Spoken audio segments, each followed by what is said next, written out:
You have 1 minute left in your setup period. I'd just like to remind the observers and the judges to please turn off your cell phones, Blackberries, iPhones, and any other handheld devices you may have. So please note that no one may leave the presentation room once the presentation has begun. I'll let you know when you can start the presentation.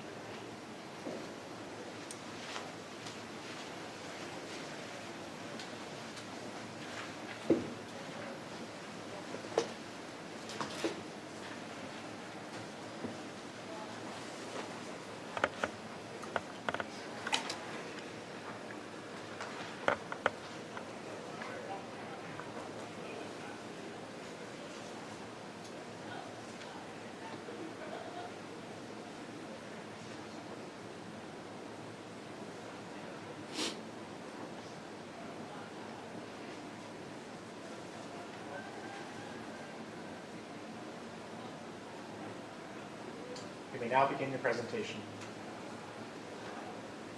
From the hub of the east coast of Newfoundland Labrador, Sife Clarenville operates out of College of the North Atlantic, Clarenville campus. Good afternoon, judges, and welcome to the Sife Capital One Financial Education Challenge. Together, our mission is to create a social, economic, and environmental difference within our community. This year, I have worked on 3 projects and have contributed 250 volunteer hours. My name is Gordon Greening, and I'm project leader for financial education and Let's End Hunger. This year I worked on 2 projects and volunteered 250 hours. My name is Cheryl Penny, and I am project leader for financial education and Let's End Hunger. This year I've worked on 3 projects and have contributed 140 volunteer hours. My name is Olivia Best. This year I've worked on 3 projects and contributed 140 volunteer hours. My name is Krista Skellington. Clarenville has had tremendous growth. Our population has risen by 14.4% to over 6,000 in the past 5 years. With many upcoming billion-dollar projects in and around our community, many families are having difficulties keeping up with the increasing cost of living. This year we have executed 2 projects under the banner of financial education. Student investment matters, SIMS, and Regina. Our first project is SIMS, which is in its 3rd year. The SIMS project teaches financial education to students from primary to upper secondary. The 5 components of SIMS are sensible thinking, kids save, raise for richness, managing your money, and financial math. The first component of SIMS that we implemented was sensible thinking. This is a 3-level program aimed towards primary students that teaches money recognition and the purchasing process. In level 1, we worked with youth and sparks and executed 2 sessions with a total of 80 children aged 5 to 6. Children attended an hour-long session that began with coin recognition and differentiation. Next, they were placed into a grocery store setting. Each child could get an item that they wanted and pay the code that was shown on the price tag. In a pre-test, only 40% of children were able to identify the various coins and their names. By the time this level had been completed, that number had increased to 75%, showing a 35% improvement in knowledge.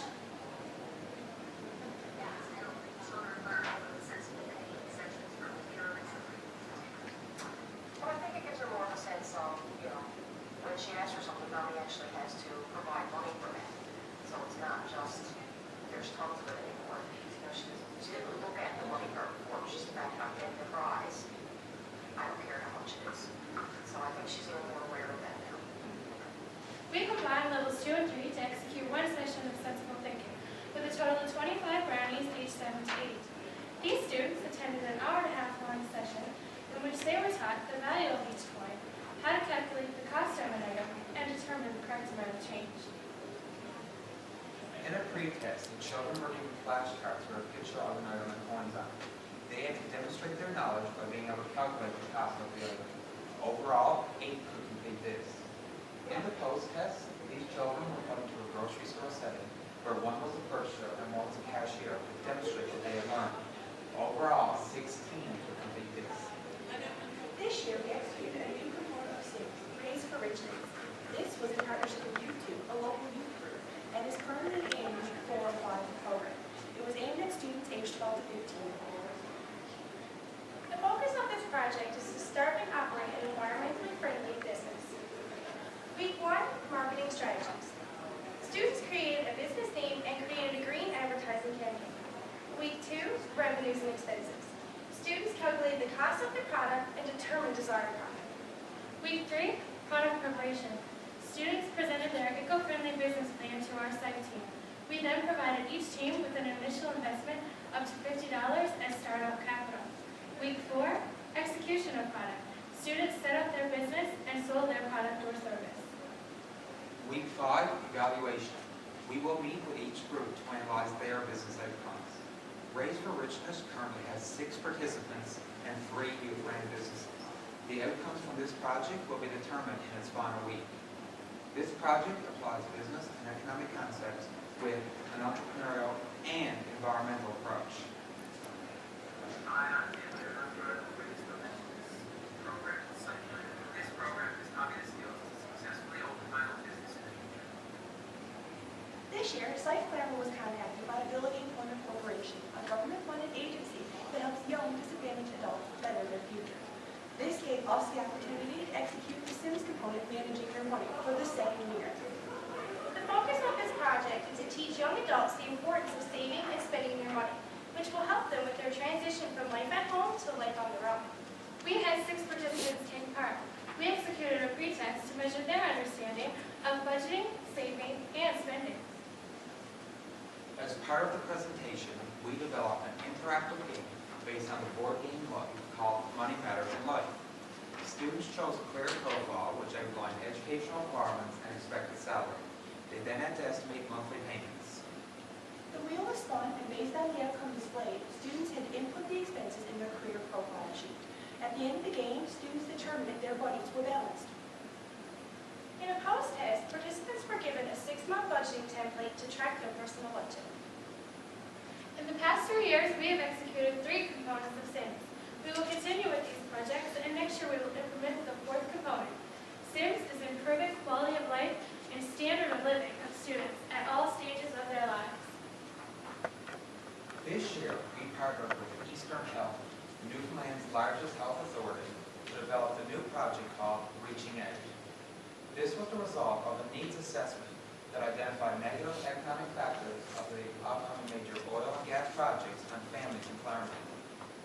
Reaching Out has 2 components: skilled trades, employment preparation, also known as STEP, and healthy living for families on low incomes.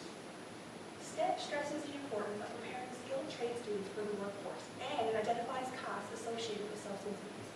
Emphasis was on the interview process, the hiring process, as well as budgeting. In the first session, we critiqued students' resumes, discussed possible interview questions, and looked at job banks. Students were then given a folder with sample material to help strengthen their resume and interview skills. We provided this session for a total of 95 students. In our second session, we arranged mock interviews with a panel consisting of a business student and a trade student from an apprenticeship program. We are transferring valuable knowledge and skills to our trades and business students. Later this month, we will be hosting an information session with businesses as they outline their hiring and drug testing policies. Our site team will also host a cost of addiction seminar, which will focus on how this will affect students' financial health for years to come. Our second project under Reaching Out is healthy living for families on low incomes. This nutrition education program teaches families how to prepare healthy and tasty meals on a limited budget. A spending plan will help participants see whether their income and expenses are in balance. This is an important first step to ensure that families can cover all of their expenses for 1 month. In these sessions, participants will be given the knowledge and skills to read and compare food labels to help make healthy food choices, practice comparing unit prices to make the most economical choice, and select a basket of healthy foods for under $10. We are incorporating solutions for these families to take responsible actions for long-term healthy living, thus improving their quality of life. This year, through our financial education projects, we have helped individuals to develop the financial management skills needed to achieve independence. We have created unique financial education programs for all ages. We have made a positive impact on the financial decision-making of individuals. We have a strategy to ensure the long-term sustainability of our team and our financial education program. We have sound business and economic concepts to all of our projects. But most importantly, we are helping to improve both the quality of life and standard of living for our entire community. Through our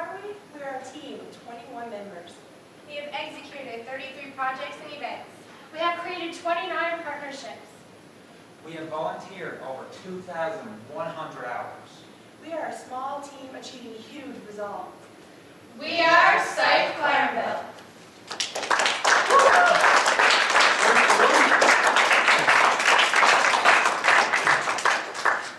We'll now begin the question and answer period, and I'd just like to remind everyone that only judges may ask questions of the team.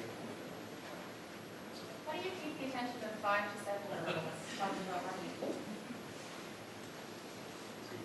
Well, one of the things we do, I know with our sensible thinking, is that the situation we have is we bring in some toys and stuff, like I know we use plastic shopping carts, toy money, and flashcards, and things that would interest them and keep them interested. So that's kind of what we do to keep their attention span, because I know it's sometimes difficult to do, right? It's more so making a game out of it as opposed to actually making a learn. And that, because if you try to teach young children how to learn something, they're not going to want to. When you see them make a game out of it, they're learning, but they don't realize they are. With our sensible thinking project, we actually start that off before we actually begin to teach with the money sign. So it's just a fun sign, it talks about the different types of coins, and makes rhymes out of it, so just things to get them interested. I won't ask those things. So the programs you have a very wide breadth of sort of impacted programs in running. Which one generates the most value? Which one generates the most impact? I believe that our sensible thinking is the foundation for the rest of the projects. By starting off young, as a team, we strongly believe that you can break the cycle of poverty. And we teach these kids at a young age how to go in and count money, and if you give them the foundation to start out and make a difference, and to really look at the money and how they're going to count it, and that there is value to items that they get, as Mike Camino said, that when you get a prize, it means something, that you can really help them, say, take these skills and they'll grow with them. I know, and they also said in the video that it's not just about giving a prize, you have to pay for it. And a lot of the things is that when we did do the sensible thinking session, they would come back with an item that would cost more than what they had. So it gave them the realization that you actually had to have this money in order to purchase this, whatever it was. Sensible thinking is in its third year. Have you done any follow-ups with the first group of kids that participated in the program? Well, the way that works actually, because sensible thinking is going to take, it's a 3-year program within itself, because sensible thinking has 3 levels, and that's one component of SIMS, and yes, I know it is confusing. So how it works is that, so this year we worked with Beavers and Sparks to do the first level of sensible thinking. So now next year, when Beavers and Sparks move to the next level, so that would be Girl Guides, we would do level 2 of sensible thinking with them. So basically, as long as they keep involved in the SIMS program throughout their youth life, and, from primary school up to post-secondary, it's going to be a continuous follow-up and build on what they previously learned. Do you guys keep any quantitative data on the difference you're making for these different groups? Any measurements that you, kind of follow up with surveys, things like that, to kind of see One of the things, post-test kind of stuff? well, with all of our projects, we've done the pre and post test. I know for sensible thinking, we started off 40% knew what we were teaching, and then by the time the project was done, that number increased to 75%. But since then, we've also been talking with their parents and things like that. And you can see in one of the videos that now this little girl has an appreciation for money, and she realizes that when she wants something, she may not always get it. So we kind of keep analysis on stuff like that. And yes, we do keep our actual quantitative data in terms of percentages of who could, who couldn't do it, who could, before and after each project. For your managing money, that's the older age group. So how does, you have any other, I guess, programs out there to help them with their funds, maybe not with that, all that, any other programs out there with that with them, and then is your focus still on, I guess, kids having? Well, with the older group, the managing your money, we did do a 6-month budgeting project with them. And so what that's basically is teaching them, how to budget their money, save money, those things. Another project that we do have, and especially now with this particular time with the major oil and gas projects in our area, is that we could offer them to spec the project, which teaches them their resume building, interview preparation, those types of things, that then they could better chance of getting a job then. So once they can manage their money and know how to manage it, you can work towards getting that job.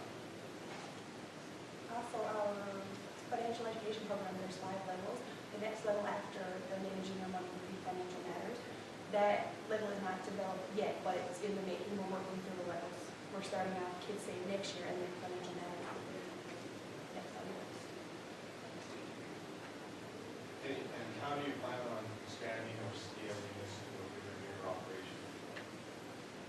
Well, one of the main things right now is actually from our competition in Halifax. We were approached by one of the judges, and we're actually now in the initial talks of making a mobile phone app for our managing your money component. Do you think that's a Your time's now expired. Judges, please join me in thanking the team from College of the North Atlantic.